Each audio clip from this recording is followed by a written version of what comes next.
So today we'll be starting with Indian Constitution. ठीक है, yesterday we had seen how the framing of the Constitution took place, किसका idea था, constituent assembly कैसे बना, धीरे धीरे उसमें मेंबर्स कैसे आए, कहाँ कहाँ से आए, ठीक है, कौन कौन से प्लान्स आए, अगस्ट ऑफर आया, क्रिप्स मिशन आया, फिर कैबिनेट मिशन प्लान आया।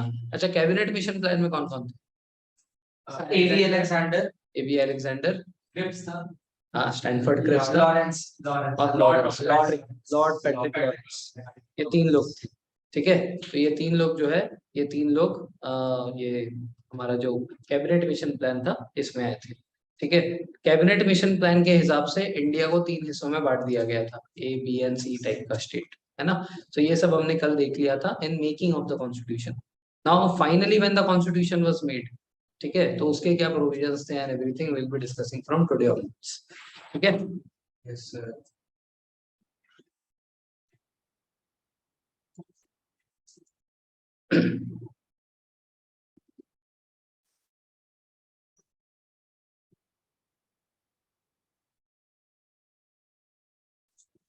ये सब हमने कल पढ़ लिया। हाँ, Indian constitution. So under the leadership of doctor B R Ambedkar, ठीक है, बी आर अम्बेडकर जो है वो हमारे ड्राफ्टिंग कमेटी के चेयरमैन थे। So under him, under his leadership the constitution of India was form. ठीक है, it is the lengthiest written form of constitution of the whole world. पूरे दुनिया में इतना लेंथीएस्ट रिटन फॉर्म में नहीं है कोई कॉन्स्टिट्यूशन। सबके कॉन्स्टिट्यूशन बहुत पतले पतले, इंडिया का कॉन्स्टिट्यूशन बहुत ज्यादा मोटा है। 448 आर्टिकल्स है ना, 25 पार्ट्स है, 8 शेड्यूल है, 12 शेड्यूल्स है। ये सब बनाने में बहुत ज्यादा बड़ा हो गया ये। ठीक है, हालांकि आज ही सर चीजें हमने दूसरे दूसरे कंट्री से ही लिया है, 10 कंट्री से लिया है, जिसके कारण ये लेंथीएस्ट हो गया है। ठीक है, फादर ऑफ इंडियन कॉन्स्टिट्यूशन हमारे बी आर अम्बेडकर जी है, जो हमने कल भी देखा था। ठीक है, और एडवाइसर कौन है? Adviser B N Rao. ठीक है, ये है बी एन राव। ठीक है, the provisions of the Indian constitution has been borrowed from, this has to be written now. ठीक है, from government of India act 1935 and 10 major countries of the world. तो major source of constitution अगर कोई पूछता है, वो है हमारा गवर्नमेंट ऑफ इंडिया एक्ट 1935।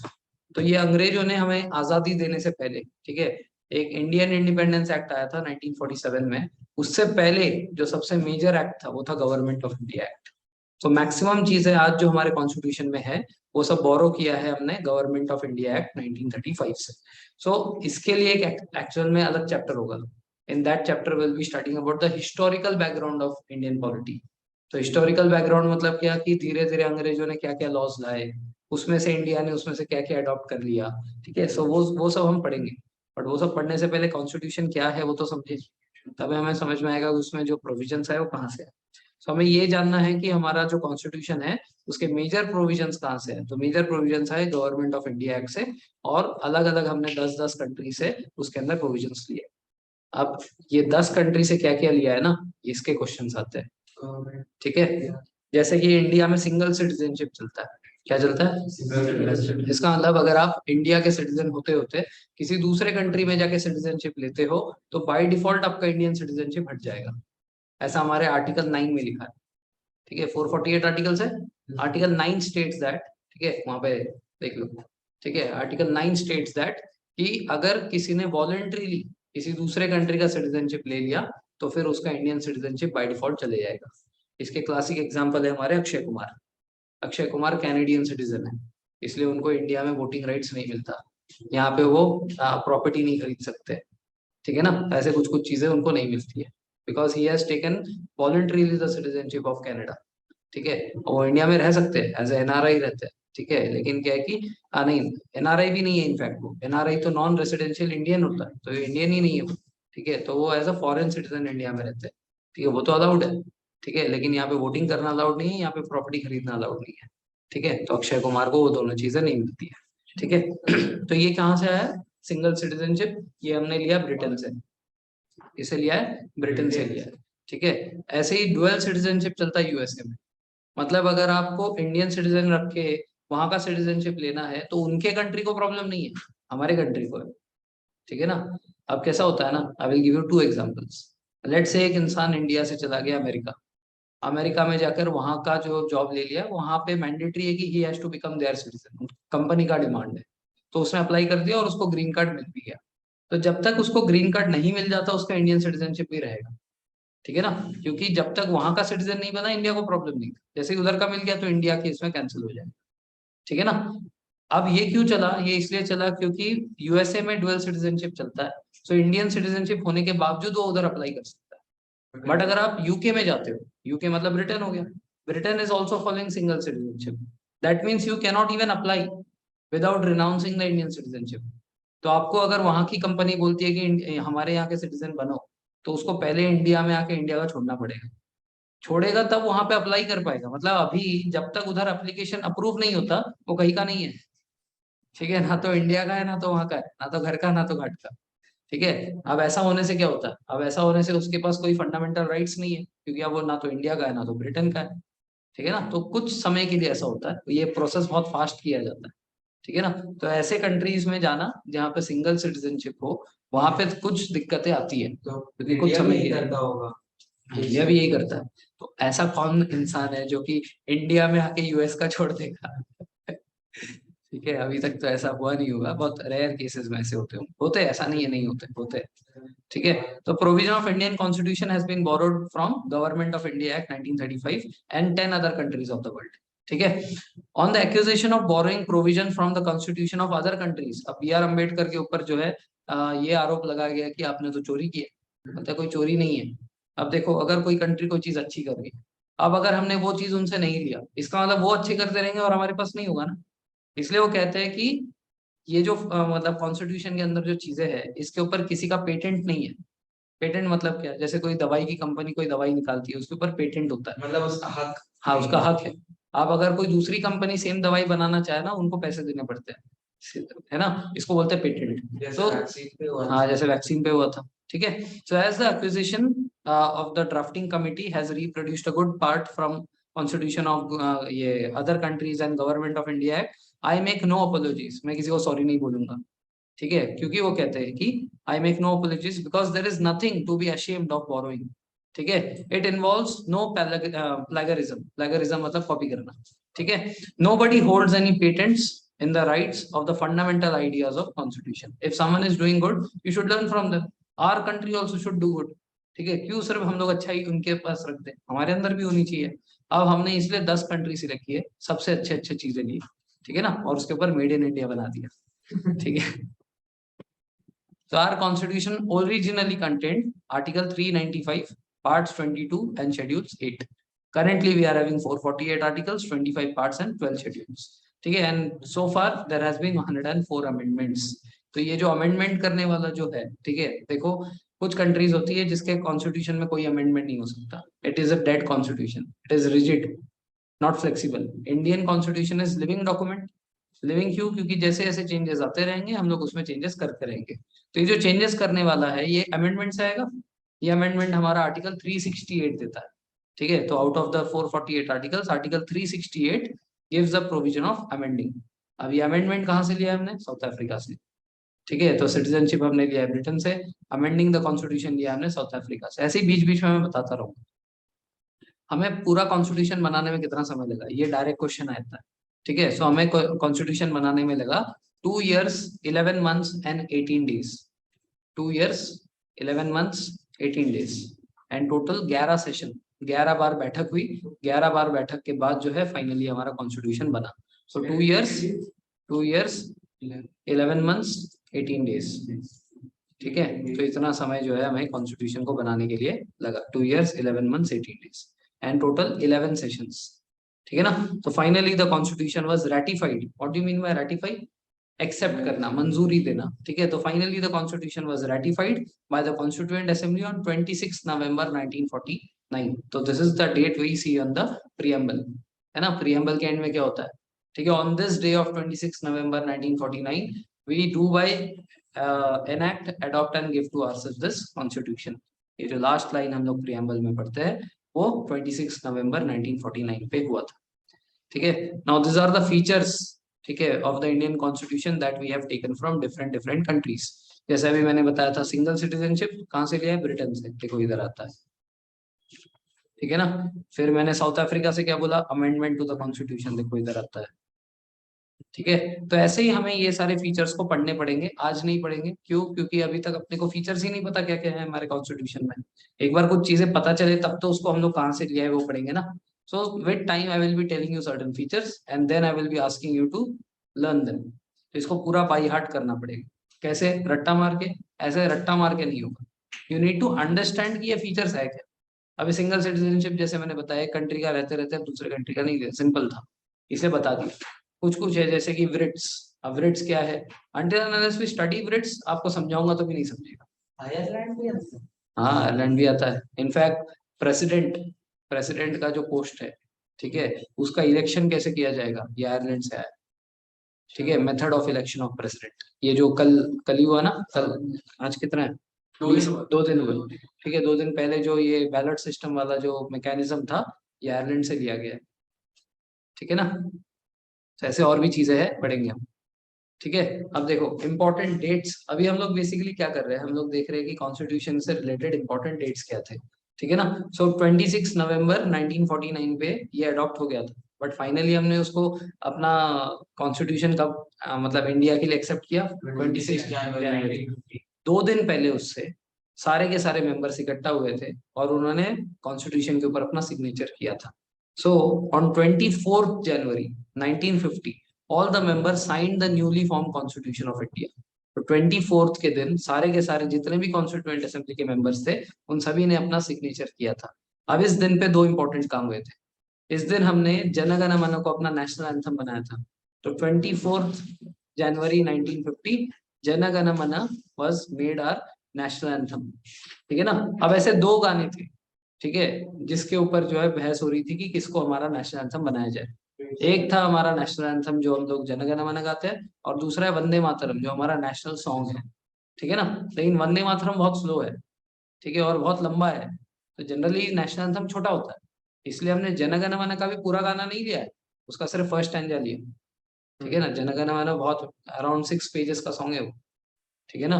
तो रविंद्रनाथ टैगोर ने ओरिजिनली लिखा था, उसका सिर्फ फर्स्ट स्टैंजा लिया गया है, क्योंकि 53 सेकेंड्स में हमें गाना होता है। ठीक है ना। 53 seconds. So Jana Gana Mana adopted as the national song. However हमारे जो प्रेसिडेंट थे उस टाइम पे कौन थे? डॉक्टर राजेंद्र प्रसाद। तो राजेंद्र प्रसाद जी ने कहा था कि both the songs are close to us and hence even though we can make only one national anthem, we will give the same sacredness, sacredness मतलब same value to our national song also. ठीक है ना। हाँ, same इज्जत। ठीक है। तो जन गण मन का जो भी वॉयलेशन होता है, same violation will take place for Vande Mataram also. इसका मतलब जब भी जन गण मन चले, ठीक है, और कोई खड़ा ना हो तो डिसरिस्पेक्ट हुआ, उसके ऊपर कार्रवाई हो सकती है। अब थिएटर में बहुत सारे लोग बैठे होते हैं, तो क्या उनके ऊपर कार्रवाई हो सकती है? नहीं। क्यों नहीं हो सकती? इसलिए नहीं हो सकती क्योंकि जन गण मन अगर ओपन जगह पे हो रहा है तो ही आपको खड़ा होना है। अगर क्लोज जगह पे हो रहा है तो इट इज नॉट मैंडेटरी। ठीक है। ऐसा क्यों किया गया था? क्योंकि जनरली क्या है कि अब भूकंप भूकंप आ गया है कुछ, ठीक है, तो आप जो है आप शेड में हो, अब ऐसे टेबल वेबल के नीचे हो, अब जनगणना बन रहा है, तो उस टाइम पे आप अपने आप को बचाओगे, खड़े हो जाओगे। बट ऑब्वियसली बात है, जब ओपन स्पेस में हो रहा है तो there is no such kind of things, ठीक है, which can fall on you और something. So in that case you have to show respect, you have to stand in attention. ठीक है ना। तो इसलिए बंद कमरे में या किसी शेड के नीचे जब हो रहा हो, तभी उसमें खड़ा होना जरूरी नहीं होता। ठीक है ना। इसके लिए जो है मतलब कई लोगों ने ऑब्जेक्शन उठाया था कि कुछ लोग खड़े नहीं हो रहे, उनका क्या करना है। तो सुप्रीम कोर्ट ने कहा कि वैसे तो ये इंडिविजुअल चॉइस है, अब रिस्पेक्ट रिस्पेक्ट की जगह पे, बट कानूनन तो ये बाइंडिंग नहीं है। इसीलिए क्या है कि मतलब सुप्रीम कोर्ट ने ये कहा था कि हम चाहते तो है कि सब लोग रिस्पेक्ट करें, बट किसी को फोर्स नहीं कर सकते, इट के नॉट बी कंपेल्ड। ठीक है। सो ये 2 चीजें जो है 1950 के 24 जन को भी। ठीक है। क्या 2 चीजें? Jana Gana Mana was adopted as national anthem and Vande Mataram adopted as national song. And उस दिन जो है कॉन्स्टिट्यूएंट असेंबली के हर एक मेंबर ने अपना सिग्नेचर किया था कॉन्स्टिट्यूशन ऑफ इंडिया पे। ठीक है ना। फिर 26 को 2 चीजें हुए थे। 26 January constitution was finally adopted and enacted by the constituent assembly, thus India became a republic from being a dominion. ठीक है। तो हम लोग इस दिन जो है रिपब्लिक बन गए थे डोमिनियन स्टेटस से। ठीक है। और इस दिन पे अशोक स्तंभ को हमने अपना नेशनल एम्बलम बना दिया था। ठीक है। So this was made as a national emblem.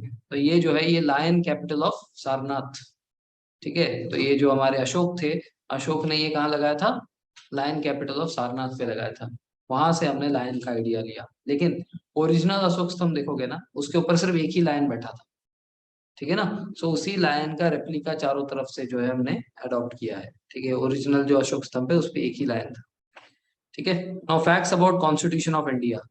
अब जो हमारा कॉन्स्टिट्यूशन ऑफ इंडिया था ना, ये ओरिजिनल है, ठीक है। ये फोटो दिख रहा है, ये ओरिजिनल है, ये हाथ से लिखी गई थी पूरी, ठीक है। पूरा का पूरा जो समझ रहे हो 395 articles and everything has been written hand से, ठीक है। अब ये नॉर्मल जैसे हम लोग लिखते हैं, जैसे आप लोग लिख रहे हो वैसा नहीं था, कैलीग्राफी था पूरा। कैलीग्राफी जानते हो, ऐसे थोड़ा मतलब, तो उसके लिए 254 निब्स यूज किए गए थे, ठीक है। 254 निब्स। ये लिखा किसने था, ये लिखा था प्रेम बिहारी रायजादा ने, ठीक है। So who is the person who has written, Prem Behari Narayan Raizada, ठीक है। प्रेम बिहारी नारायण रायजादा। ये रायजादा टाइटल है, पुराने जमाने में ऐसे बहुत सारे है ना, रईसजादा, रायजादा, ऐसे बहुत सारे, ठीक है। नवाबजादा, ऐसे बहुत सारे टाइटल्स दिए जाते थे। आज ये कोई भी टाइटल नहीं चलता, ठीक है।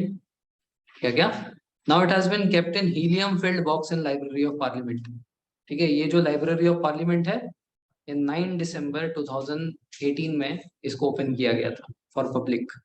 तो आज अगर आप जाना चाहो, 9 दिसंबर क्यों, क्योंकि उस टाइम इंडिपेंडेंट डे हुआ था। 9 दिसंबर, 9 दिसंबर फर्स्ट फर्स्ट मीटिंग हुई थी। 6 को जो है कॉन्स्टिट्यूएंट असेंबली बना था, 9 दिसंबर को फर्स्ट मीटिंग हुई थी। तो उस दिन पे 2018 में इस लाइब्रेरी को सबके लिए पब्लिकली ओपन किया गया। वहां अगर आप जाओगे तो उसका जो हिंदी और इंग्लिश दोनों का जो ओरिजिनल वर्जन है वो अभी हीलियम में रखा गया है। हीलियम ही क्यों, जंग नहीं लगेगा, मेटल का थोड़ी है वो। हीलियम किस में आता है, पीरियोडिक टेबल में देखो,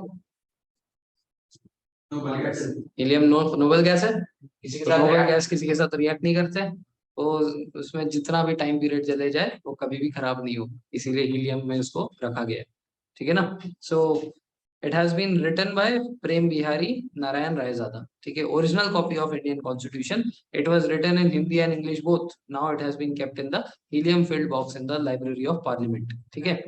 अब हाँ, hand written by Prem Behari Raizada, Prem Behari Narayan Raizada, ठीक है। अब 1987 तक इंग्लिश वर्जन ऑफ कॉन्स्टिट्यूशन को ही जो है मेन लीगल स्टेटस मिला हुआ था। इवन तो लिखा तो ओरिजिनल हिंदी में भी था, लेकिन हिंदी को लीगल स्टेटस नहीं दिया जाता था। तो 58 अमेंडमेंट एक्ट, टोटल 108 104 अमेंडमेंट्स हुए। उसमें से जो 58th अमेंडमेंट एक्ट था, उसमें the Hindi version of the constitution got the same legal status as that of the English version. तो आज जो हमारा हिंदी और इंग्लिश है दोनों ही ऑफिशियल है, दोनों को ही लीगल स्टेटस दिया गया है। इसके सिवाय हर एक लैंग्वेज में इसको ट्रांसलेट किया गया, but they are not legal, मतलब इलीगल भी नहीं है। मतलब हर एक, जैसे अभी हमारा जो महाराष्ट्र है, महाराष्ट्र के पार्लियामेंट में जो है, पार्लियामेंट नहीं, स्टेट लेजिस्लेटिव असेंबली में जो है उसकी मराठी की कॉपी रखी गई है, ठीक है। बट वो क्या है कि कंट्री के ऊपर बाइंडिंग नहीं होगा, कंट्री के ऊपर सिर्फ 2 बाइंडिंग है, एक हिंदी और इंग्लिश, ठीक है। तो ये 58th अमेंडमेंट एक्ट से जो है हिंदी को लीगल स्टेटस दिया गया था 1987 में, ठीक है। ये सारे निब्स भी उसी लाइब्रेरी में रखा हुआ है, ठीक है, पार्लियामेंट के लाइब्रेरी में ये सारे निब्स, ठीक है। यहाँ पे तो फिर भी कम है, 254 अलग अलग निब्स थे। ये ओरिजिनल हैंड रिटन वाला है, ठीक है, जो फोटो है, ठीक है। तो यहाँ पे खत्म होता है हमारा कॉन्स्टिट्यूशन से रिलेटेड जो फैक्ट्स है। Now will be doing the national symbols. अब बहुत सारे नेशनल सिंबल्स के बारे में हम लोग पढ़ेंगे। सबसे पहला हमारा नेशनल फ्लैग।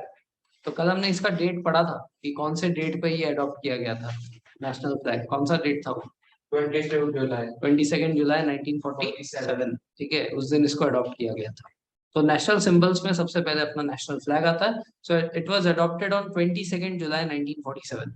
अब इसका जो डिजाइन है जो आज हम लोग देखते हैं, ये वाला डिजाइन, ये डिजाइन किसने बनाई थी, पिंगोली वेंकैया ने, ठीक है। Who had made the design of the flag, Pingali Venkayya ने। लेकिन वो सिर्फ 3 स्ट्रिप्स, ठीक है, सैफरन व्हाइट एंड ग्रीन। उस पे जो हम लोग अशोक चक्र देख रहे हैं वो बी आर अम्बेडकर ने लगवाया था, ठीक है। So Pingali Venkayya design the tricolour, the Ashoka Chakra which is placed in centre of the white strip has been added by doctor B R Ambedkar, ठीक है। अब अपना फर्स्ट ट्राई कलर कब होस्ट किया गया था, तो ये जो है ये थोड़ी देर बाद में बताऊंगा आपको, ठीक है, कंफ्यूजन हो जाएगा इसलिए, ठीक है। Will see all the first try colour hostings, ठीक है। अब देखो, हम लोग अब सारे ट्राई कलर होस्टिंग्स के बारे में पढ़ेंगे। सबसे पहला इंडिया का जो फ्लैग था वो ऐसा था, जिसमें वंदे मातरम लिखा गया था, नीचे सूरज और चांद था और ऊपर लोटस था। लोटस जो है इंडिया का सिंबल है, that is why it has been chosen as the national flower, ठीक है। तो ये हमारा इंडिया का सिंबल है। सूरज और चांद मतलब क्या है कि जब तक सूरज चांद रहेगा तो इंडिया का फ्लैग हाई रहेगा, वो वाला, ठीक है। हाँ, तो वो था। So it was non official flag of India. ये जो फर्स्ट नॉन ऑफिशियल फ्लैग है, it was hosted in Bengal, ठीक है। कहाँ पे? ग्रीन पार्क नाम की एक जगह है कलकत्ता में। ग्रीन पार्क में 7 अगस्त 1906 इस दिन पे इसको होस्ट किया गया था, ठीक है। 7 August 1906 first non official flag of India was hosted, ठीक है ना। अगले ही साल 1907 first time Indian flag was hosted in a foreign country, ठीक है, बाय मैडम बिकाजी कामा, ठीक है। मैडम बिकाजी कामा ये लेडी है, ठीक है। इसने जर्मनी में स्टुअर्ट गार्ड नाम की एक जगह थी, वहां पे एक मतलब पार्लियामेंट बिल्डिंग था, वहां पे सेशन चल रहा था। तो she went and she hosted the Indian flag and she gave this message to the people.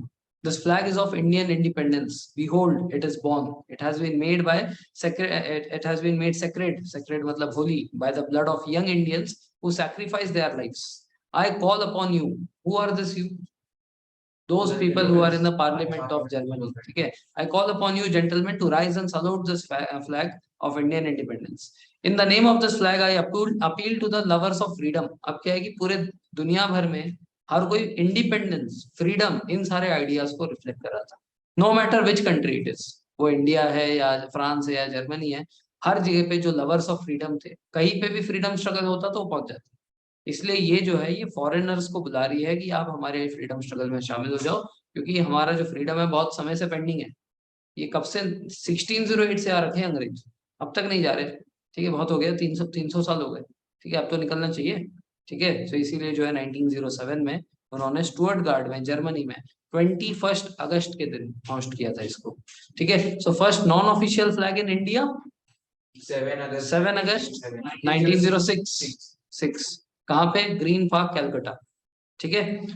First Indian non official flag hoisted in foreign country by madam Mikaji Cama, ठीक है। 21 अगस्त 1907 कहाँ पे? Stuttgart, Germany. Any doubt? Okay. अब 1943 की क्या कहानी है फिर? अच्छा, अगर ट्राई कलर की बात करें तो ट्राई कलर कहाँ पे होस्ट किया गया था? तो वो तो हमने पहले कल पढ़ लिया था, रवि रिवर के किनारे लाहौर में ये। लेकिन वो जो फ्लैग था, वो फ्लैग कौन सा था? ये वाला फ्लैग था, इसमें बीच में चक्रा था। कौन सा चक्रा? गांधी जी वाला, ठीक है ना। तो ये ट्राई कलर की बात होगी। अब लेकिन इस टाइम पे इंडिया आजाद था क्या? तो this is not free India, ठीक है ना। अब कहानी सुनो। अब कहानी ये है कि 1939 में सेकेंड वर्ल्ड वॉर हुआ था, ठीक है। अब इससे रिलेटेड है, लेकिन थोड़ा सा और पीछे जाना पड़ेगा। थोड़ा सा पीछे ये कि 1928 में जब मोतीलाल नेहरू ने डोमिनियन स्टेटस की मांग की, तो उसका विरोध दो लोगों ने किया था। एक जवाहरलाल नेहरू ने और दूसरा सुभाष चंद्र बोस ने।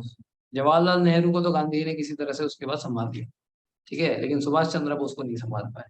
तो बेसिकली ये जो डोमिनियन स्टेटस मांग की थी ना, ये गांधी जी का आइडिया था। तो गांधी जी के कहने पे मोतीलाल नेहरू ने उसको अपने ये नेहरू रिपोर्ट में शामिल किया था। सो बेसिकली उसका उसको नकार देना, गांधी जी को नकार देना हो गया। सो Gandhi ji was a kind of person was very proudy, उनको कोई ना बोले उनको पसंद नहीं था, ठीक है। तो जवाहरलाल नेहरू को तो किसी तरह उन्होंने अपने कुप्ते में करके समझ, ठीक है। लेकिन सुभाष चंद्र बोस वैसे नहीं थे, ठीक है। तो सुभाष चंद्र बोस जो है 1928 से ही एक तरीके से आप बोल सकते हो गांधी जी के विरोधी थे, ठीक है ना। लेकिन ऐसा नहीं था, मतलब सामने सामने नहीं लड़ते थे, ठीक है ना। तो क्या हुआ 1937, ठीक है, 1937 में कांग्रेस का जो चुनाव होता है उसमें प्रेसिडेंट बनते हैं हमारे सुभाष चंद्र बोस, ठीक है ना। नहीं, 1938, सॉरी, 1938 के चुनाव में प्रेसिडेंट बनते हैं हमारे सुभाष चंद्र बोस, ठीक है ना। इसके बाद 1939 में भी, क्योंकि Subhash Chandra Bose was IAS officer, ठीक है, वो आईएएस ऑफिसर, उन्होंने त्याग दिया था, पास करने के बाद अगले दिन ही रिजाइन मार दिया। वो बोले कि मेरे को सिर्फ ये दिखाना था कि हम भी कैपेबल है, लेकिन चाहिए नहीं अपने को। ठीक है ना, समझ रहे हो, आईएएस बनने के बाद ठुकरा देना नहीं चाहिए रहे। ठीक है, so Subhash Chandra Bose was that kind of person, बहुत दिमाग था। ठीक है, तो 1938 में वो जीत गए। 1939 में गांधी जी ने सबको प्रचार करवाया कि आप जो है इनको नहीं चुनोगे, सुभाष चंद्र बोस को नहीं चुनोगे। तो उन्होंने अपना कैंडिडेट खड़ा किया जिसका नाम था सीतारमैया। ठीक है, तो ये गांधी जी के कैंडिडेट है। तो गांधी जी खुद पूरे इंडिया भर में घूमकर इनका प्रचार कर रहे थे कि ये बनने चाहिए, ये बनने चाहिए। वोटिंग हुई 1939, फिर सुभाष चंद्र बोस। ठीक है, और सीतारामैया का दूर दूर तक कोई नाम ही नहीं था। ठीक है, लेकिन क्या है कि गांधी जी फिर अनशन पे बैठ गए, ऐसे कैसे, हाँ, मेरी बात नहीं मानी। ठीक है, तो गांधी जी ने जो है फिर अनशन कर दिया। अनशन मतलब हंगर स्ट्राइक। ठीक है, तो हंगर स्ट्राइक पे बैठ गए। और फिर गांधी जी, फिर सुभाष चंद्र जी ने बोला यार तुम खाना खा लो, मैं ना कांग्रेस छोड़ देता हूँ। सो 1939 में वो कांग्रेस छोड़ के अलग हो गए और उन्होंने खुद की पॉलिटिकल पार्टी बनाई जिसको बोलते हैं फॉरवर्ड ब्लॉक। ठीक है, तो forward block was Subhash Chandra Bose political party. ठीक है, अब ये कोई लड़ने के लिए नहीं था, ये सिर्फ पॉलिटिकल पार्टी था। ठीक है, जिसमें उनके आइडियाज, उनके रेवोल्यूशनरी थे। वैसे ये मेन झगड़ा 39 में हुआ क्यों? 39 में वर्ल्ड वॉर हुआ था, उसमें गांधी जी तैयार थे अपने सिपाही देने के लिए। ठीक है, लेकिन सुभाष चंद्र बोस ने बोला था नहीं भेजेंगे। क्यों भेजे भाई? पिछले बार जब फर्स्ट वर्ल्ड वॉर हुआ था तो तब भी नेगोशिएशन गांधी से ही किया था कि आप जो है सिपाही दो, हम तुम्हें आजादी देंगे। ठीक है, तो दिया क्या आजादी? नहीं दिया। तो सुभाष चंद्र बोस ने बोला कि पिछले बार भी उन्होंने कहा था बट नहीं किया, तो इस बार हम क्यों उनके जाल में फिर से फंसे? तो गांधी ने बोला बेटा सुभाष, जब दुश्मन अपने लो पे हो तो उसके ऊपर अटैक नहीं करना चाहिए, उसका साथ देना चाहिए। जब वो सही समय पे हो, मतलब वो जब अपने हाई पे हो, जब वो ताकतवर हो, तब हमें उससे जो है अपना जो भी गुस्सा है वो सब निकालना चाहिए। तो this is not the right time. इस टाइम पे वो कमजोर है, उसका साथ देना चाहिए। इस टाइम पे उन्हें दगा नहीं देना चाहिए।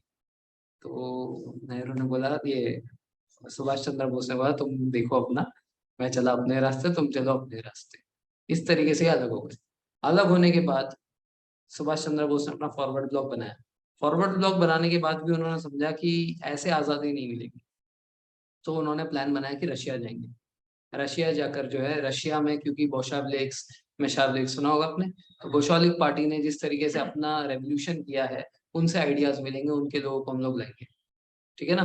तो इस टाइम पे क्या है कि सुभाष चंद्र बोस के ऊपर बहुत सारी कार्रवाई चल रही थी, तो उनको गिरफ्तार कर लिया था। गिरफ्तार करने के बाद भी वो जेल से भी कुछ ना कुछ मैसेजेस वगैरह भेजते रहते थे। तो एक बार उन्होंने जो है जेल से निकलने के लिए बहुत अच्छा बहाना बनाया, बीमार पड़ गए एकदम। मतलब देख के भी लगेगा बीमार है, टच करके भी लगेगा बीमार है, सब कुछ ठीक थे वो। ठीक है, but his acting was super. So he was taken to his home, जहाँ पे अंग्रेजों ने चारों तरफ से गार्ड्स लगा दिए थे कि ये इंसान जो है बाहर नहीं निकलना चाहिए, हाउस अरेस्ट, नजरबंदी। तो नजरबंद कर दिया था। ठीक है, फिर भी अपना भेष बदल के निकल जाते। ठीक है, हाँ, सन्यासी बन के नहीं, सन्यासी नहीं, सन्यासी तो बाद में बने थे। ठीक है, तो भेष बदल के किसी तरह निकल जाते अपने भाई के कार में। ठीक है ना, तो रात में निकल गए, वहां से गए अफगानिस्तान। अफगानिस्तान से जाना था उनको रशिया की तरफ। ठीक है, लेकिन वहां से अफगानिस्तान से रशिया जाने का कोई मौका नहीं मिल रहा था। तो उनको जापान जाने का किसी तरह मौका मिला। तो बोले कि ठीक है, ये नहीं तो हिटलर से, हिटलर से मिल लेते हैं। तो हिटलर के पास चले गए। हिटलर के पास 1942 में पहुंचे। ठीक है, अब ये ना बहुत अच्छे डिप्लोमेटिकली बात करते थे, जिसके पास जाएंगे वो सामने वाले को ऐसा दिखाएंगे तुम ही भगवान हो। ठीक है ना, तो हिटलर, अरे क्या बात है, आपने क्या लड़ा। ठीक है, ब्रिटिश तो एकदम धूल चाट लिया। तो ऑब्वियसली बात है, हिटलर विल बिकम हैप्पी। ठीक है, फिर उन्होंने क्या नेगोशिएट किया, उन्होंने बोला देखो जो इतने इंडियन सोल्जर्स को तुमने अपने पास बंदी बना के रखा है, क्योंकि ये ऑपोजिट में थे ना, ब्रिटेन और जर्मन। तो ये इंडियंस जो है ब्रिटेन की तरफ से लड़ रहे थे जर्मन की तरफ। तो जर्मनी ने जो इंडियन सोल्जर्स को पकड़ा था, उनको जो है उधर बंदी बना के रखा गया था। तो हिटलर से नेहरू, सुभाष चंद्र बोस ने कहा कि ये सिपाही तुमने पकड़े हैं वॉर में क्योंकि ये ब्रिटेन की तरफ से थे, वो सब तो ठीक है, लेकिन ये तुम्हारे भी कोई काम के नहीं। ठीक है, और हमारा कॉमन दुश्मन ब्रिटेन ही है। तो इन इन सिपाहियों को मेरे पास दे दो। ठीक है ना, मैं इनको ट्रेन करके ब्रिटेन के खिलाफ ही लड़ाऊंगा। ठीक है ना, तो हमारे आजादी में भी हमें हेल्प मिल जाएगी। तो हिटलर मान गया, हिटलर ने उनको छोड़ दिया। सेम ऐसे ही सेम पीरियड में जापान में थे रास बिहारी बोस। कौन थे? रास बिहारी बोस। रास बिहारी बोस ने जापान में भी सेम काम किया। जापानीज भी तो जर्मन्स के साथ थी। ठीक है, तो और उन लोगों ने भी इंडियन सोल्जर्स को पकड़े थे क्योंकि ब्रिटेन से लड़ रहे थे। तो इनको छुड़ाकर रास बिहारी बोस ने एक अपनी आर्मी बनाई जिसको बोलते हैं इंडियन नेशनल आर्मी। ठीक है, आईएनए। तो INA का जो नेतृत्व है वो कई लोग बोलते हैं सुभाष चंद्र बोस ने फॉर्म किया, इट इज नॉट सो। ठीक है ना, UPSC नहीं मानेगा। ठीक है ना, तो बहुत सारे टेक्स्ट बुक वगैरह में लिखा है रास Behari Bose is the original founder of Indian national army. Subhash Chandra Bose United many Indians from Germany. ठीक है, फिर हिटलर ने उनको एक बहुत बड़ा सा सबमरीन दिया। हिटलर ने बोला देखो मैं डायरेक्ट तो मदद नहीं कर सकता, बट मैं तुम्हें सबमरीन दे रहा हूँ। ठीक है ना, इस सबमरीन में सारे इंडियंस को बिठाकर ये जो सुभाष चंद्र बोस है ये इनको ले आते सिंगापुर में। सिंगापुर उस टाइम पे जापान का था। ठीक है ना, जापान ने ब्रिटेन से सिंगापुर को कैप्चर किया था और सिंगापुर उस टाइम पे जापान की टेरिटरी थी। ठीक है ना, सो सिंगापुर कहाँ पड़ता है मैप में, उधर कहाँ पड़ता है? उठो एक बार, खड़े हो जाओ। अरे अथर, खड़े हो जाओ। ऑस्ट्रेलिया दिख रहा है, ऑस्ट्रेलिया पे हाथ रखो, उससे नॉर्थ वेस्ट की तरफ ऊपर जाओ। नॉर्थ वेस्ट, ऊपर ऊपर ऊपर ऊपर जाओ, ऑस्ट्रेलिया से बाहर जाओ। हाँ बाहर, ऊपर ऊपर ऊपर। हाँ, ये जो जगह है यहाँ पे सिंगापुर है। मैप में नॉर्मली नहीं दिखेगा, मलेशिया के इतने से छोटे से पार्ट में है Singapore, it will not be seen. ये सारे जितने भी उधर आइलैंड्स हैं, जितने भी आइलैंड्स हैं, ठीक है ना, ये साउथ ईस्ट एशिया में आने वाले आइलैंड्स हैं। अब साउथ ईस्ट एशिया में इंडिया का कौन सा पार्ट पड़ता है? नहीं, मेन लैंड छोड़ो ना, वहां पे आइलैंड ग्रुप है अपना, अंडमान निकोबार। ठीक है, थोड़ा और ऊपर जाओ, वहां से जहाँ पे थे वहां से और थोड़ा सा ऊपर जाओ, ऊपर। हाँ, उससे थोड़ा सा नीचे नीचे नीचे, थोड़ा लेफ्ट, समुंदर में। हाँ, थोड़ा सा नीचे, थोड़ा सा नीचे। हाँ, यहाँ पे, वहां पे अपना अंडमान निकोबार आइलैंड है। ठीक है, ये अंडमान निकोबार आइलैंड भी अंग्रेजों का था, जिसको जापान ने छीन लिया था। हाँ, यस। ठीक है ना, सो ये जो हमारा बे ऑफ बंगाल वाला एरिया है, ठीक है, जिसमें अपना साउथ ईस्ट एशिया पड़ता है, वहां पे सिंगापुर था, वहां पे ये अपना अंडमान निकोबार आइलैंड था, ये सब अंग्रेजों का था। जापानीज बहुत पावरफुल थी, उन लोगों ने ये सारा एरिया छीन लिया। तो रास बिहारी बोस को भेज दिया सिंगापुर, और हिटलर के सबमरीन से ये सुभाष चंद्र बोस भी आ गए सिंगापुर। तो यहाँ पे दोनों की आर्मी कंबाइन हो गई। The army brought by Rash Behari Bose, the army brought by Subhash Chandra Bose. अब ये जो इंडियन नेशनल आर्मी है, इसको रास बिहारी बोस ने सुभाष चंद्र बोस को सौंप दिया। Then he became the commander. However, who is the actual military commander of INA? वो भी सुभाष चंद्र बोस नहीं है। ठीक है, ये कौन थे? ये थे मोहन सिंह।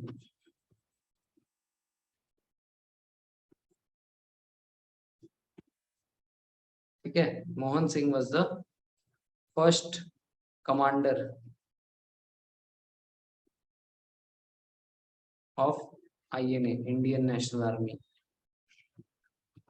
ठीक है ना, कैप्टन मोहन सिंह, ये कैप्टन थे उस आर्मी के। ठीक है, सो ये जो है, ये फर्स्ट कमांडर ऑफ INA है। And who is the founder of INA? Rash Behari Bose. But the command was later on given to Subhash Chandra Bose. ठीक है, कहाँ हुआ ये सब? ये हुआ सिंगापुर में। ठीक है ना, अब सिंगापुर के बाद ये लोग गए अंडमान निकोबार आइलैंड में, जो कि ये जो हमारे जापानीज थे उन लोगों ने इंडिया को सौंप दिया, सुभाष चंद्र बोस को सौंप दिया पर्टिकुलरली। ठीक है ना, तो सुभाष चंद्र बोस इतने अच्छे नेगोशिएटर थे, जापान से नेगोशिएट किया, जर्मनी से नेगोशिएट किया, और ये एरिया ब्रिटेन के अंडर में था। इसको किसने छीन लिया? जापान ने। जापान ने ये गिफ्ट कर दिया 1943 में सुभाष चंद्र बोस को। ठीक है, सो it was kind of a gift. ठीक है, क्योंकि ये तो अंग्रेजों का था ना, इसको छीना उन्होंने, तो कायदे से उनका होना चाहिए, बट उन्होंने दे दिया सुभाष चंद्र बोस को। तो सुभाष चंद्र बोस ने अंडमान एंड निकोबार को नाम दिया शहीद एंड स्वराज, शहीद द्वीप, स्वराज द्वीप। ठीक है, तो लेकिन बाद में तो फिर वापस से सुभाष चंद्र बोस को जब गिरफ्तार कर लिया, कैप्चर कर लिया, तो वापस अंग्रेजों ने छीन लिया वो जगह, फिर वो अंडमान निकोबार बन गया। ठीक है ना, सो लेकिन 1943 में दिस एरिया वाज इंडिपेंडेंट ना, इसीलिए अगर किसी ने पूछा कि पहला तिरंगा इंडिपेंडेंट इंडिया में कहाँ लहराया गया, पूरी कहानी समझ में आई, ये एरिया क्यों इंडिपेंडेंट है। ठीक है, तो पहला तिरंगा जो हमारे इंडिपेंडेंट इंडिया में लहराया गया, वो कहाँ पे? वो पोर्ट ब्लेयर में। Port Blair is the capital of Andaman, है ना। सो ये जो दिख रहा है, फर्स्ट ट्राई कलर होस्टेड, तो 30 दिसंबर 1943 पोर्ट ब्लेयर, यहाँ पे सुभाष चंद्र बोस ने जो है पहली बार इंडिया का तिरंगा लहराया था। अब उस तिरंगे में भी बीच में अशोक चक्र नहीं था, उसमें टाइगर था, रॉयल बंगाल टाइगर। ठीक है ना, तो ये जो जगह है, यहाँ पे एक टाइगर ऐसे उछलता हुआ, ऐसे इमेजिन कर लो, ऐसा वाला टाइगर था वो। ठीक है. So this was 30th December 1943 in Port Blair, where Subhash Chandra hosted the first tricolour in free India. ठीक है ना. सो ये हुआ था 11 बजे, सुबह के 11 बजे एकदम शार्प 11 o'clock. तो इसका करंट अफेयर्स ये है 30th December 2021, अभी अभी गया 30th December 2021, lieutenant general Ajay Singh, जो वहाँ के CNC है, commander in chief, CNC of Andaman Nicobar command. ठीक है. ही डेडिकेटेड दिस संकल्प स्मारक. संकल्प स्मारक वहाँ पे एक मेमोरी बनी है. ठीक है. वो जो है उन्होंने डेडिकेट किया नेशन के लिए at Port Blair. So why?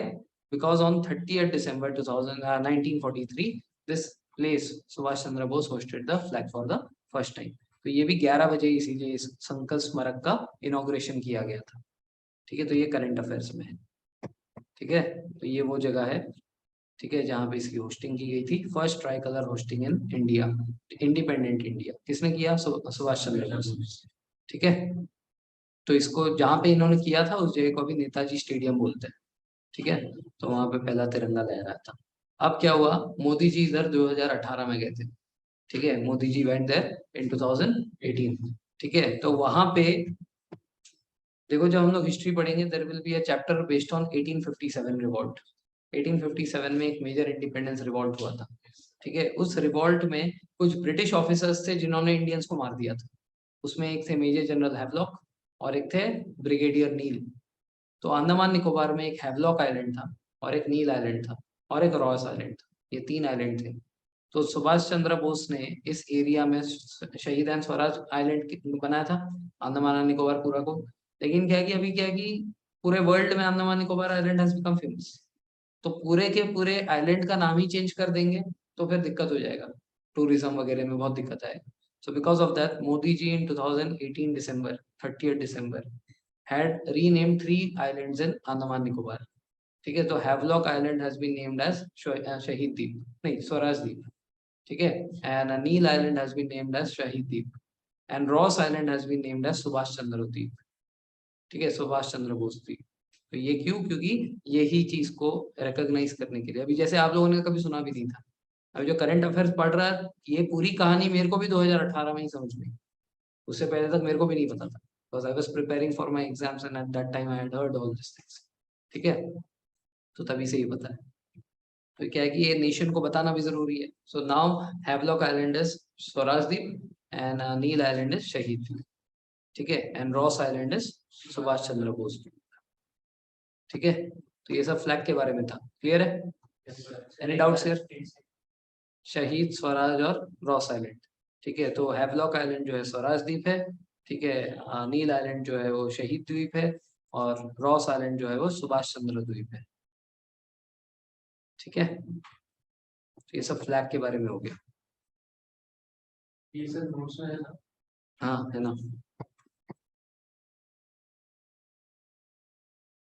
Next is national anthem. तो नेशनल एंथम कौन सा है हमारा? जन गण मन. ठीक है. सो नेशनल एंथम जो है हमारा 24 जनवरी 1950 को अडॉप्ट किया गया. अभी अभी देखा था. ठीक है. ये पहली बार कब गाया गया था? ठीक है. यहाँ पे ईयर गलत है, जब मैं नोट्स भेजूंगा तो उस ईयर को करेक्ट कर लेना. ठीक है. ये ईयर गलत है, ये ईयर होना चाहिए 1911. ठीक है. तो लिखते वक्त पता नहीं क्या चल रहा था दिमाग में. ठीक है. तो जन गण मन जो है ये फर्स्ट टाइम गाया गया था इंडियन नेशनल कांग्रेस के कैलकाटा सेशन में 1911 में.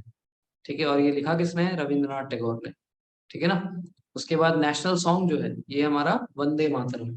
तो वंदे मातरम भी 24 जनवरी को ही 1950 में वो किया गया था, अडॉप्ट किया गया था. ये भी पहली बार कैलकाटा सेशन में गाया गया. अपने लिए आसान है, दोनों ही कैलकाटा सेशन, लेकिन दोनों के ईयर्स अलग है. ठीक है ना. नेशनल एंथम जो है 1911 में गाया गया था और जो हमारा ये नेशनल सॉन्ग है वंदे मातरम, ये 1896 में गाया गया था. अब इसके पीछे हिस्ट्री है. इसके पीछे हिस्ट्री क्या है?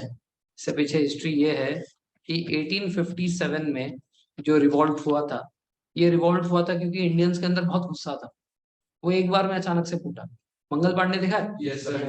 सो मंगल पांडे और ये सारे जो है 1857 से रिलेटेड है. झांसी की रानी, ठीक है, मंगल पांडे, ये सब 1857 के रिवॉल्ट से रिलेटेड. लेकिन इस रिवॉल्ट से पहले ही एक्चुअल में कैसा है, I will just give you a briefing about the modern history syllabus also. So हमारा जो मॉडर्न हिस्ट्री का सिलेबस होगा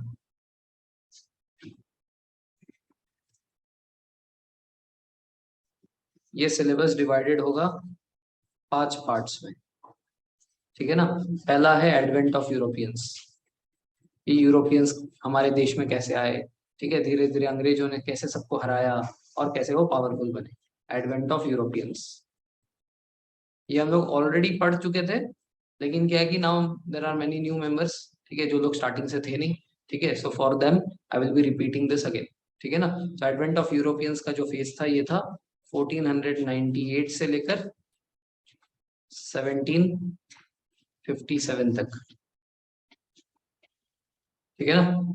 देन 1757 से लेकर 1773, इसमें इन लोगों ने हमारे इंडिया में कंसोलिडेशन ऑफ पावर किया, मतलब अपने पावर को धीरे धीरे बढ़ाया, एस्टेब्लिश किया, कंसोलिडेशन ऑफ पावर।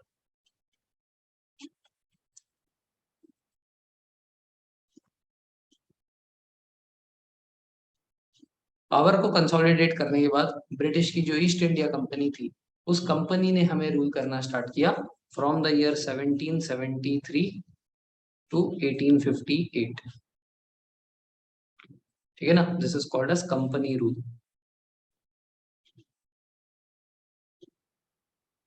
अब इस कंपनी रूल के अंदर बहुत सारी हिस्ट्री पढ़नी पड़ेगी हमें, ठीक है ना।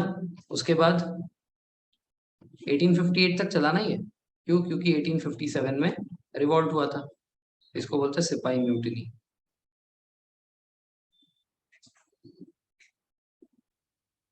ठीक है ना। 1857 सिपाही म्यूटिनी, एक बार म्यूटिनी हुई तो वहां की जो ब्रिटेन की जो क्राउन थी, मतलब क्वीन थी, उसने जो है कंपनी को बैनिश कर दिया, ठीक है, तो ईस्ट इंडिया कंपनी खत्म हो गई और उसके बाद इंडिया में स्टार्ट हुआ क्राउन रूल।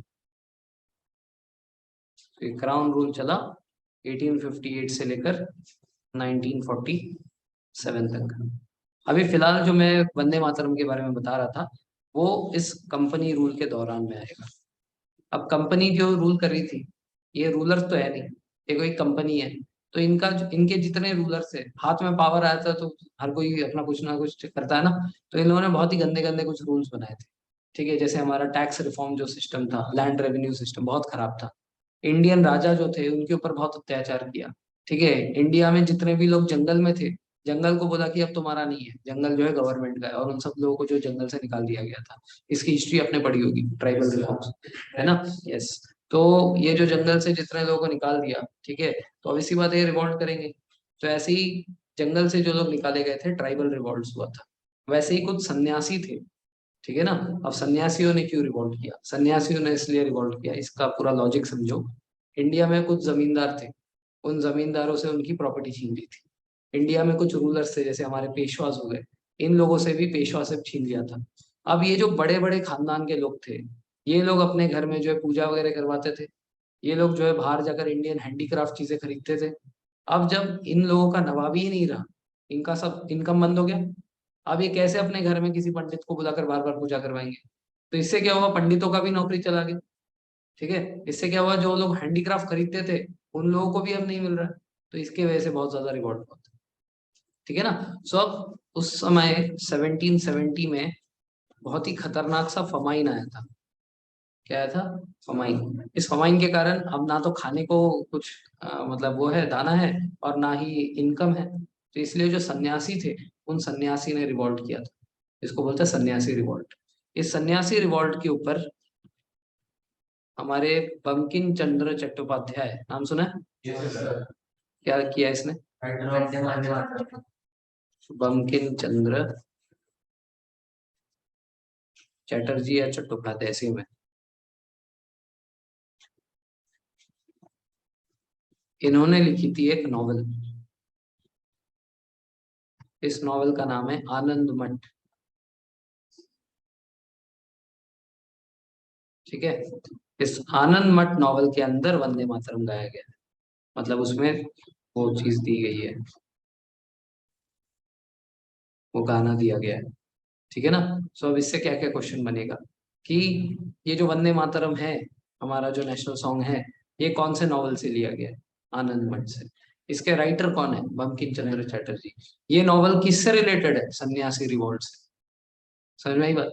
तो ये इसीलिए पूरी कहानी सुनानी पड़ी, ठीक है। अब यहाँ पे दिया होगा, तो रिटन बाय बंकिम चंद्र चटर्जी, ठीक है, टेकन फ्रॉम आनंद मठ, ठीक है, and novel is related to fakir rebellion या सन्यासी रिवॉल्ट, ठीक है। फकीर क्यों? क्योंकि इसमें क्या है कि जैसे हिंदू से जो सन्यासी आए थे, मुसलमानों के फकीर आए थे, ठीक है, तो हिंदू मुस्लिम दोनों की यूनिटी थी उस टाइम पे, तो हिंदूज ने उसको सन्यासी रिवॉल्ट बोला और मुसलमानों ने उसको फकीर रिवॉल्ट बोला, ठीक है, फकीर रिबेलियन बोला, इसलिए उससे रिलेटेड। क्लियर है ये?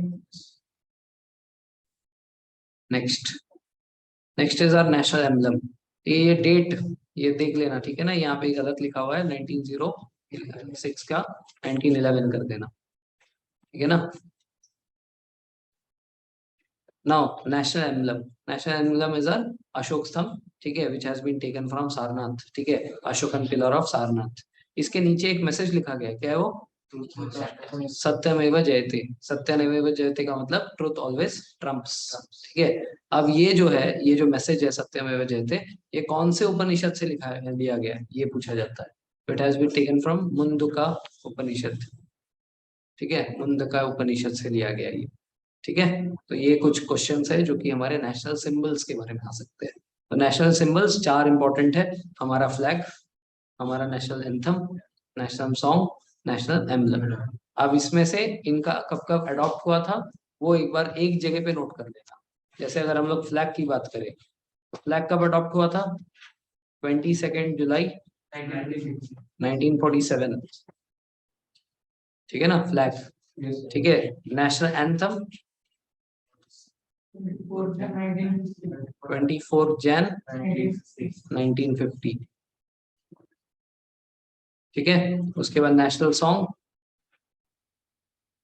अगेन सेम 24 जैन 1950, ठीक है। और हमारा एम्बलम जिस दिन हमारा कॉन्स्टिट्यूशन अडॉप्ट हुआ 26 जैन 1950, ठीक है ना, याद रहेगा? ओके, सो 22 जुलाई 1947, 24 जैन 1950, 24 जैन 1950, 26 जैन 1950, ठीक है। Any doubts here? ग्रेट, ठीक है। तो ये बाकी सिंबल्स तो आपको पता है, फ्लैग पता है, नेशनल टाइगर क्या है, एनिमल है, ठीक है, लोटस क्या है,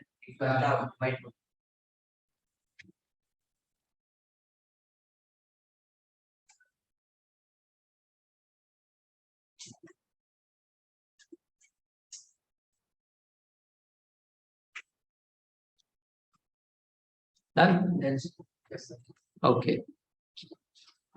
now will be proceeding towards our constitution of India का प्रीएम्बल है, बहुत इंपॉर्टेंट है। The constitution of India has adopted this preamble from the objective resolution. कल देखा था ये जो ऑब्जेक्टिव रेजोल्यूशन है किसने पास किया था? इंडियन थे।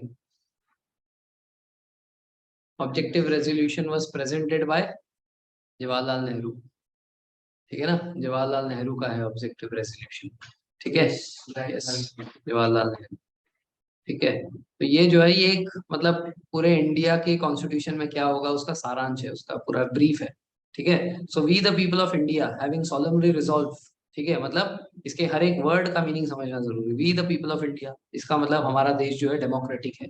हमारे लोगों ने हैविंग सोlemnly रिजॉल्व मतलब हमने बहुत सोच विचार करके ये रिजॉल्व किया कि हम लोग अपने इंडिया को कैसा बनाएंगे, sovereign, socialist, secular, democratic, Republic. कितने शब्द है? 5।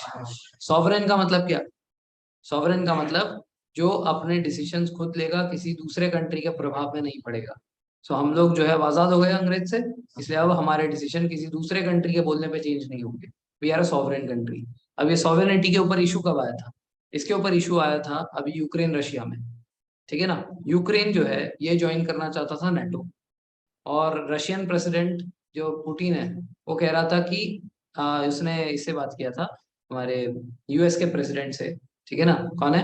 Biden, Joe Biden. तो बाइडेन से बात किया उन्होंने कि आप हमें रिटर्न में गारंटी दो कि यूक्रेन को आप कभी नाटो का पार्ट नहीं बनाओगे, रिटर्न में दो, ठीक है। तो बाइडेन ने बोला कि भाई हम ऐसे कैसे कर सकते हैं, वो तो सॉवरेन कंट्री है ना, so we can not influence their decisions, their decision is their own. अगर उनको करना होगा तो करेंगे, नहीं करना होगा नहीं करेंगे, हम कौन होते हैं उसमें बोलने वाले, तो ये सॉवरेनिटी के ऊपर इशू होता अगर अगर बिडेन ने ऐसा उनके ऊपर कर दिया होता तो, ठीक है ना। सो इंडिया के ऊपर ऐसा कोई कर सकता है? नहीं कर सकता। अब इसके ऊपर इशू कब आया था? इसके ऊपर इशू आया था जब हमने आर्टिकल 370 हटा दिया था, जम्मू कश्मीर का वो, ठीक है। तो उसके ऊपर इंटरनेशनल रिएक्शन, जैसे पाकिस्तान पहले रो रहा था ऐसे कैसे कर दिया, तो हमने बोला ये हमारा इंडिया का इंटरनल मामला है और हम लोग सॉवरेन है, तो इसका मतलब हम लोग अपना डिसीजन ले सकते हैं, पाकिस्तान से थोड़ी पूछेंगे, ठीक है ना। यस, तो this is the meaning of sovereign. Socialist, socialist मतलब जिसके आइडिया सोशलिस्ट, तो सोशलिस्ट कम्युनलिस्ट एक ही चीज है। तो कल हमने बात की थी कि रशिया, चाइना, ये सब कम्युनिस्ट कंट्रीज है। इन कंट्रीज में क्या होता है, इसमें इक्वालिटी वो दिखा जाता है कि every means of production will be owned by the government and there will be no private body there, ठीक है। देखो इकोनॉमी दो टाइप की होती है, एक होती है capitalist,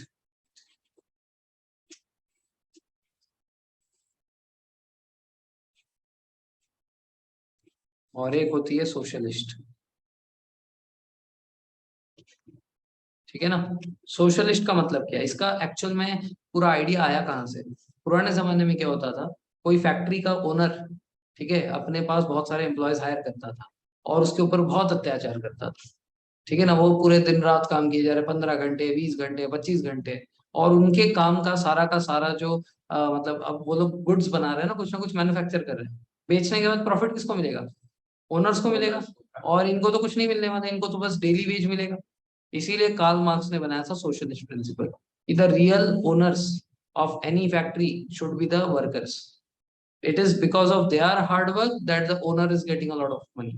So because of that there should be equitable distribution of profit. तो इन वर्कर्स को मिले, वो उस टाइम पे सही था, अत्याचार हो रहा है उसके हिसाब से सही था। आज भी सोशलिस्ट प्रिंसिपल ये बोलता है कि there should be everything under the control of government and there should be no private owner of any company. अब अगर इंडिया की बात करें, तो अगर इंडिया में सोशलिज्म पूरे तरह से अडॉप्ट होता तो फिर ये अंबानी, अदानी, ये लोग नहीं होते, ठीक है। तो लेकिन अगर हम लोग यूएस की बात करें, यूएस मानता है कैपिटलिस्ट इकोनॉमी में, वो सोशलिज्म मानता ही नहीं। तो वहां पे जो भी बिजनेस करना चाहे आप करो, आप अपना प्रॉफिट बढ़ा रहे हो तो आप टैक्स पे कर रहे हो, टैक्स पे कर रहे हो तो गवर्नमेंट को भी फायदा हो रहा है। तो this is how they are running. इससे फायदा होता है कैसे? दो एग्जांपल देते हैं। Jio company everyone knows, BSNL company everyone knows. Jio ज्यादा सक्सेसफुल है या बीएसएनएल? जियो। और इनफैक्ट बीएसएनएल वाज इंडिया का first company, but it is under the government, तो ये लॉस मेकिंग कंपनी है। अब ऐसा क्यों? क्योंकि इसका कोई रियल ओनर है ही नहीं। गवर्नमेंट दिखता है क्या कोई? नहीं दिखता, ठीक है ना। तो इसका मतलब कोई भी इंसान आकर, मतलब होगा ऑब्वियसली बात है, उसमें भी ऐसे सिस्टम होगा कि कोई वर्कर होगा, कोई उसका मैनेजर होगा, कोई उसका, है ना। लेकिन इसमें कोई इंसान नहीं है ना जो बॉस है। अभी जैसे अगर हम लोग बात करें जियो की, तो उसमें अंबानी बॉस है, तो अंबानी विल मेक श्योर कि उस कंपनी में प्रॉफिट है। अब यहाँ पे कोई भी प्रॉफिट देखता ही नहीं है, जो भी मैनेजर भी है वो तो सरकारी एम्प्लॉय है ना। अब प्रॉफिट हो ना हो, उसको तो अपना तनख्वाह मिलने वाला है at the end of the month, ठीक है ना। तो ये एसबीआई में क्या होता है, नहीं बाद में आओ, लंच के बाद आओ, तो सुबह 10 बजे बोलेंगे लंच के बाद आओ, ठीक है ना। So because they are going to get their salaries, they are not concern about कि कंपनी को प्रॉफिट हो रहा है कि नहीं हो रहा है। Now on the other hand, अगर ये मेरा कंपनी होगा, so I put strict instructions कि भाई आपको काम करना है, आपके काम करने से ही मेरे को प्रॉफिट मिलेगा। So I make sure that the work happens. Now in BSNL what happened is, अब गवर्नमेंट गवर्नमेंट की अच्छी चीज ये है कि हर साल सेम नंबर ऑफ एम्प्लॉयज को हर बार लेगा। जैसे इंडिया के अंदर नंबर ऑफ सीट कभी नहीं कम होंगी, बढ़ सकते हैं, कम नहीं होंगी, ठीक है ना। तो इतना रिक्रूटमेंट हो रहा है, वैसे ही बीएसएनएल में भी हो रहा था। अब बीएसएनएल के पास 1,60,000 एम्प्लॉयज है। जब डेटा देखा गया तो ऐसा पता चला कि 90,000 एम्प्लॉयज सफिशियंट थे। इसका मतलब 70,000 एम्प्लॉयज उनके ज्यादा है, तो दे आर गेटिंग मनी ना एवरी मंथ। और एक्चुअल में 70,000 का आप इनकम देखोगे, on an average 30,000 per month मान लो, तो भी आप देखो कितने करोड़ों में लॉस हो रहा है। समझ में आ रही बात? तो इनकम है नहीं और इस तरफ से ये एक्सपेंस किए जा रहे हैं, तो लॉस होगा। तो सोशलिस्ट इकोनॉमी में यही होता है, इसमें there is no person who is responsible, because responsibility government की, कौन है गवर्नमेंट? तो कोई, तो इसलिए बिजनेस में कभी भी सोशलिज्म काम नहीं आता। कैपिटलिस्ट में there is a person who is trying to maximise profit. If he gets profit, government will get revenue in the form of tax. Loss होने से गवर्नमेंट को क्या फायदा होगा? यही रीजन है कि अभी एयर इंडिया बंद हो गया और उसको उन्होंने टाटा को दे दिया, ठीक है ना। एक्चुअल में था भी वो टाटा का, ठीक है, जेआरडी टाटा का था, JRD Tata was a pilot, he started this, जिसको गवर्नमेंट ने अपने अंडर में ले लिया सोशलिज्म करने के चक्कर में, ठीक है ना। तो ऐसे स्टार्टिंग में ना 1991 तक बहुत सारे ऐसे प्राइवेट ये गवर्नमेंट के कंपनीज थे।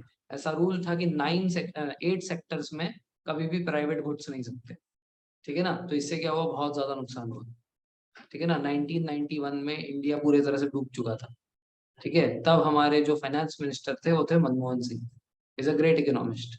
उन्होंने एलपीजी रिफॉर्म्स लाए, लिबरलाइजेशन, प्राइवेटाइजेशन, ग्लोबलाइजेशन। इसमें जो प्राइवेटाइजेशन है उससे क्या किया, 8 सेक्टर से कम करके 3 सेक्टर्स ऐसे छोड़े जहाँ पे प्राइवेट नहीं घुस सकते, बाकी 5 सेक्टर को फ्री कर दिया कि प्राइवेट भी आ सकता है। ये 3 सेक्शन थे, railways, atomic energy and defence. आज भी क्या है कि डिफेंस को पूरा का पूरा गवर्नमेंट के अंडर में। रेलवेज अभी अभी प्राइवेट होना स्टार्ट हुआ है, 2 ट्रेन बनी है, एक वंदे भारत, ठीक है, और एक और है तेजस। ये 2 ट्रेन है जो प्राइवेट ने बनाया, अभी धीरे धीरे उसमें और प्राइवेटाइजेशन हो रहा है, ठीक है ना। तो 1991 से पहले तक सब कुछ गवर्नमेंट के हाथ में था लगभग, उसके बाद प्राइवेटाइजेशन आया, तब हमारी इकोनॉमी थोड़ी बहुत बूम हुई। तो हम लोग इसीलिए मनमोहन सिंह को बहुत मानते हैं कि इन्होंने हमारे देश का सुधार किया, ठीक है। तो मतलब सोशलिस्ट रह जाते हैं हम लोग एक्चुअल में, जैसे हमारा कॉन्स्टिट्यूशन कहता है, मर जाते हैं। तो आज हमारा कंट्री क्या है, आज हमारे पास सोशलिज्म भी है क्योंकि डिफेंस तो इसी में है, ठीक है। इसरो, फिर एटॉमिक एनर्जी, ये सब उसी में है ना। रेलवेज भी आधा उसी में। तो हमारे पास सोशलिज्म भी है, गवर्नमेंट ओन कंपनीज है, बट कैपिटलिज्म भी है। इसलिए India is a mixed economy. India की इकोनॉमी कैसी है, मिक्स्ड इकोनॉमी। यूएस कैपिटलिस्ट है, रशिया सोशलिस्ट है, चाइना सोशलिस्ट है, ठीक है। तो ऐसे ही कुछ कैपिटल, ज्यादातर कैपिटलिस्ट है, कुछ सोशलिस्ट है, ठीक है। तो ये सोशलिस्ट प्रिंसिपल समझ में आया। All the means of production will be owned by the government, ठीक है। There will be equitable distribution of resources, ठीक है। जितनी भी कंपनियां रशिया में और चाइना में जो है वो क्या कुछ ना कुछ पार्ट वो लोग गवर्नमेंट को रेंट देते हैं, वो उधर के नहीं है। मतलब कोई रशियन कंपनी आपने नहीं सुनी होगी कि वो एक ओनर ओन करता है, ठीक है। There is no pure Russian company who is having owner. Russia में बाहर के कंपनीज आके चल रहे हैं, एमएनसीज है, लेकिन उसके ओनर तो बाहर है ना। तो that is not their lookout, but Russian company या चाइनीज कंपनीज का, हाँ अलीबाबा को छोड़ के, वो एक एक्सेप्शन है, ठीक है। तो अलीबाबा जो कंपनी है, ठीक है, जैक मा उसका ओनर है, दैट इज एन एक्सेप्शन, ठीक है। बट बाकी ऐसे और कोई कंपनी आपने नहीं सुना हो, ठीक है। फिर सेक्युलर, सेक्युलर मतलब इंडिया का मेन रिलीजन क्या है, हिंदू नहीं है, मतलब नहीं है, ठीक है।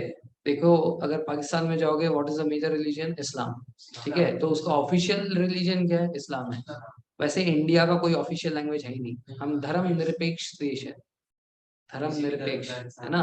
तो हम लोग सारे के सारे धर्म को मानते हैं, ठीक है, सर्वधर्म संभव, ठीक है, ये हमारा प्रिंसिपल है। तो that is why we are secular.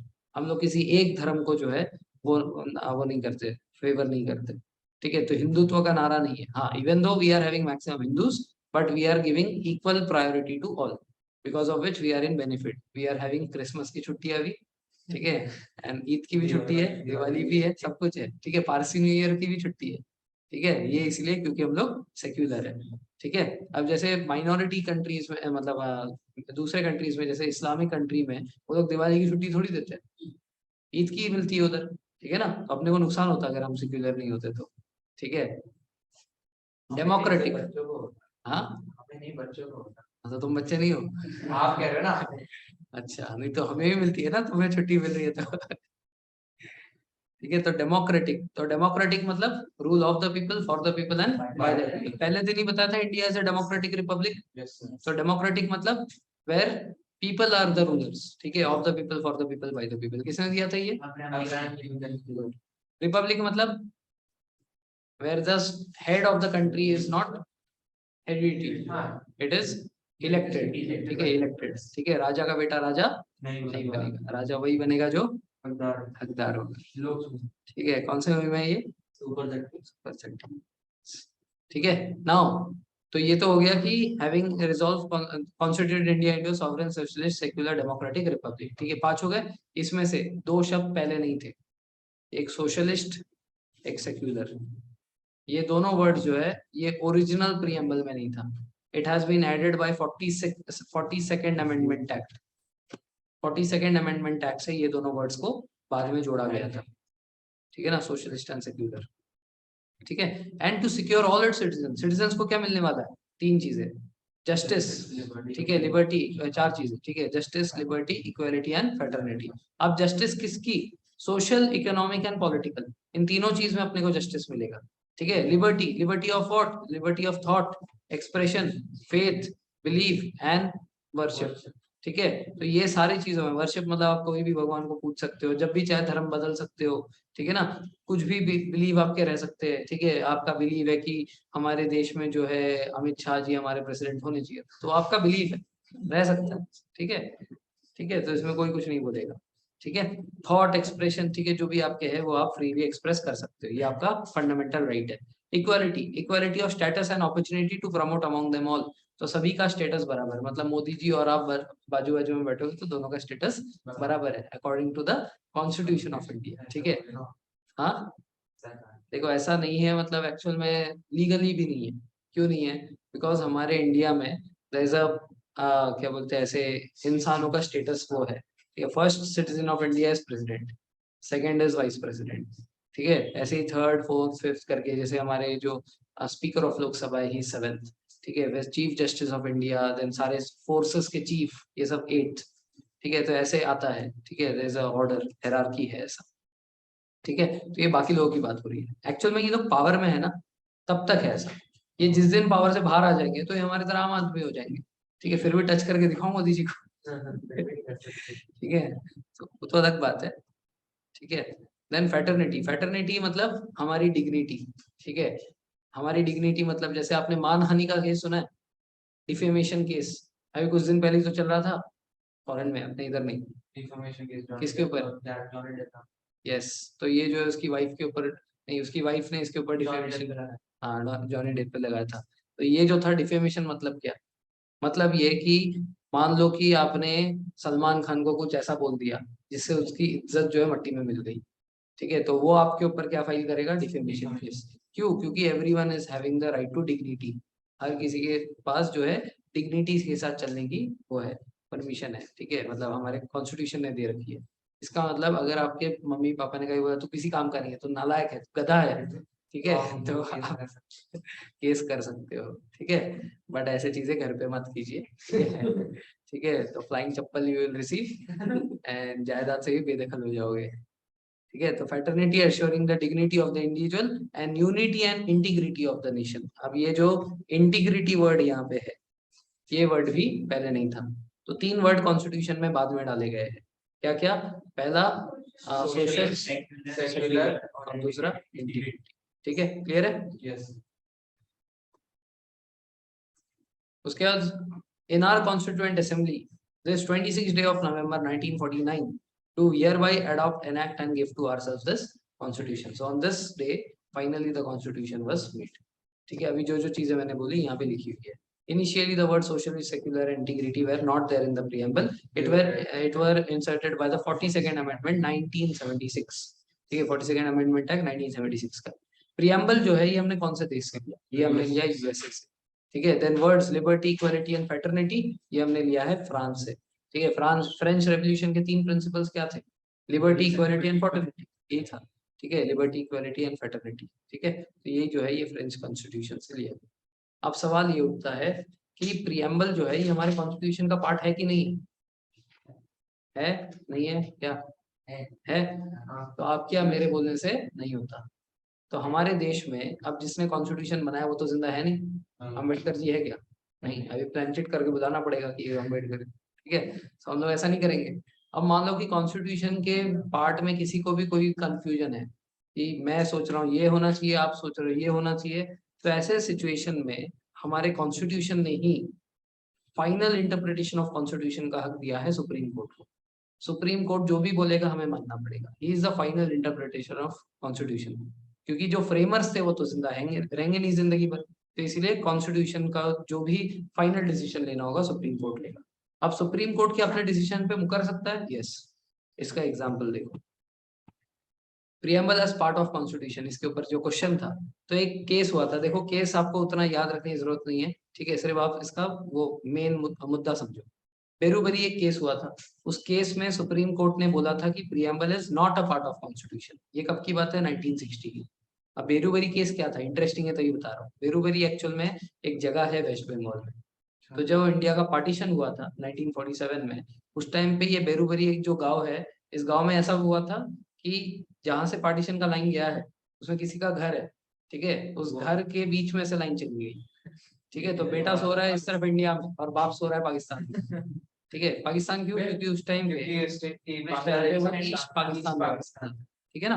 अब पुलिस स्टेशन में ऐसा हुआ था कि पुलिस स्टेशन के बीच में से लाइन गई है, यहाँ पे इंस्पेक्टर बैठा हुआ है और जो जेल है वो पाकिस्तान में, ठीक है। सो बिकॉज ऑफ दैट अब क्या है कि कुछ ना कुछ तो करना पड़ेगा ना इसका सोल्यूशन, ठीक है। तो उसके लिए क्या है कि अब क्या इंडिया का कोई भी पार्ट हम किसी फॉरेन कंट्री को दे सकते हैं? नहीं, हमारे किसी आर्टिकल में नहीं है। तो ये मुद्दा गया था सुप्रीम कोर्ट में।